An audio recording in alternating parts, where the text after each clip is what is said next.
Prime Minister Scott Morrison has agreed to a climate change safeguard to review the economic impact the proposed 2050 net zero target will have on regional and rural communities.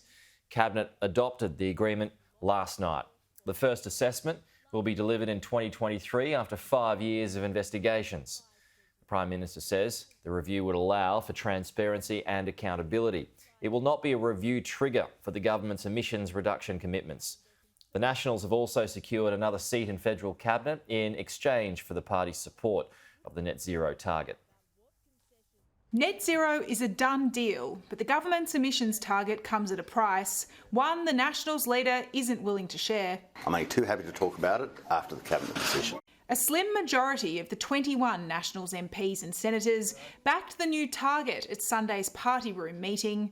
Behind closed doors, Barnaby Joyce wasn't amongst those to voice his support for net zero, but publicly he's been out selling the agreement. I stand 100% behind the decision of my party room. It paves the way for the Prime Minister to take a 2050 target to UN climate talks next week.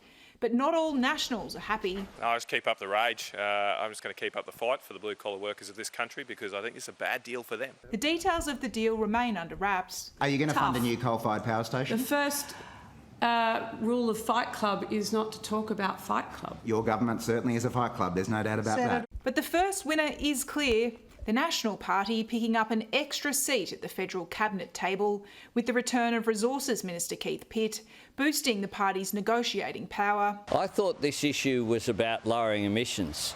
Apparently it was about increasing the wages of Keith Pitt. Can the Minister confirm he traded away his opposition to net zero for the resources sector for a cabinet promotion with extra salary? What we always know about the opposition, Mr Speaker, they are all about digging up dirt, but not in the way the resources sector does it, Mr Speaker. It's all about politics. A net zero target now has bipartisan backing, but it hasn't put an end to the political posturing. The Coalition does not support Labor's policy because the Labor Party have a target with no plan, Mr Speaker. The policy of the Coalition is to have a plan with a target. It's no point of order. Soon enough, don't worry.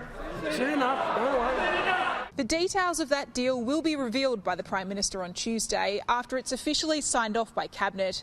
Scott Morrison will also update how Australia is tracking on its emissions reduction target by 2030. Indeed, we will meet and beat our 2030 target, and I'm looking forward to setting that out. With the Nationals firmly opposed to increasing the current reduction of 26 to 28%, any new number will be sold as a projection, not a firm target. Trudy McIntosh, Sky News, Canberra.